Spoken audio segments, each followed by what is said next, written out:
police have fired tear gas at protesters gathered outside the Greek Parliament building. Well, the country has ground to a halt, with workers walking out of jobs in a 24-hour public sector strike, angry at the government's policy of cuts. All flights in and out of Greek airports are grounded, while hospitals are relying on emergency staff. Well, RT's Sarah Firth is live in Athens for us. Sarah, you've been monitoring developments there. We've seen another day of violent clashes between protesters and riot police. What exactly have you been seeing?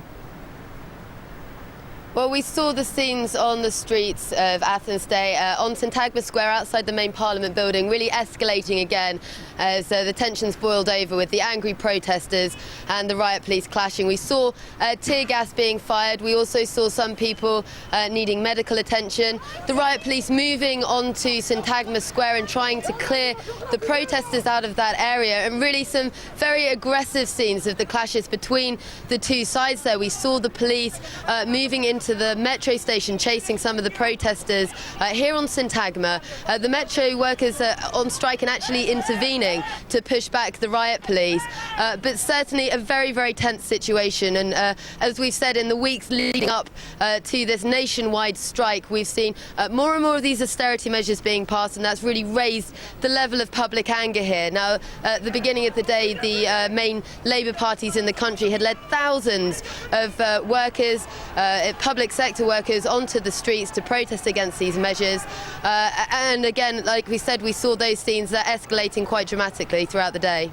Right, so certainly the backdrop that we're seeing here is we have a lot of anti-austerity protests raging on. Workers are threatening sabotage. How are Eurozone officials factoring this in? How likely is Greece to receive the next bailout tranche? Well, it's difficult to say at this point. What most analysts have been telling me is that it's extremely unlikely that they won't get that money. At some point, they'll be receiving it, and the latest information we had from that was probably around mid-November. I mean, the goalposts really keep moving here, though, and that's been a big part of the problem, is amongst the public, amongst the markets as well, is people are really losing trust in the Eurozone leaders' ability to take the country out of this crisis and to put measures in place that are actually realistic and can be met.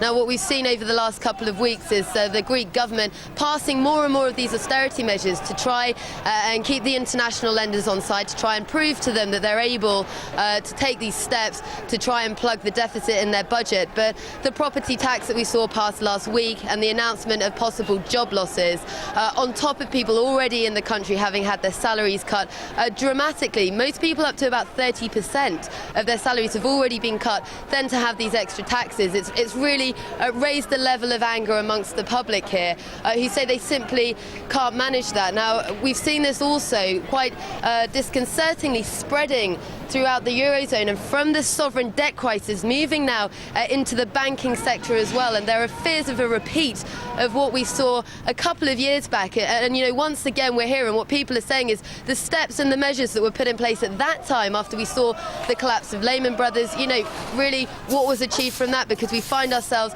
back in the same situation. Certainly here in Greece, we've seen scenes like this.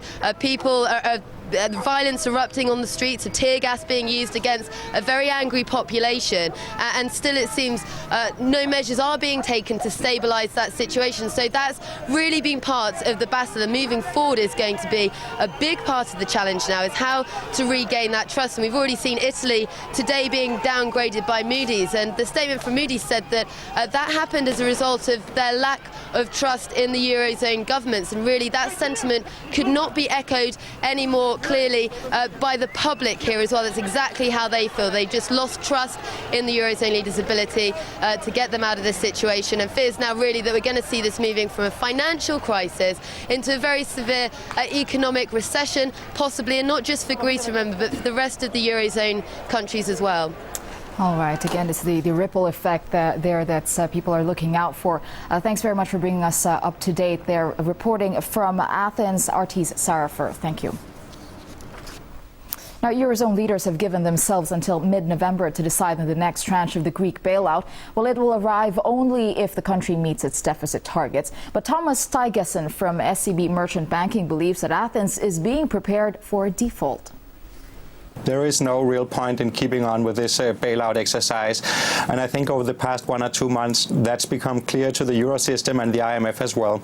So I think that the delay that we heard about earlier is a very significant event. It suggests that there won't be any more bailout payments to Greece, but that we need another 4 or 5 weeks before the defensive preparations for a big Greek default can be in place. Obviously, if it happens in an uncontrolled way, it could be a very destructive event. If there are no defensive preparations made in advance, then it could cost the bank system, other governments quite dearly.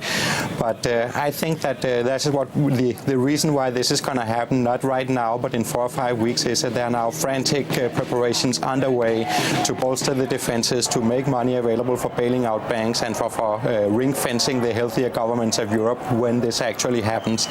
So, I mean, the problem I could see with the bailout solution is that every single investor I've met over the past year or two, they all seem to believe that after the bailout, there'll be a default anyway. So, I mean, that's just pouring your money down a black hole. Better not do that and start dealing with reality instead.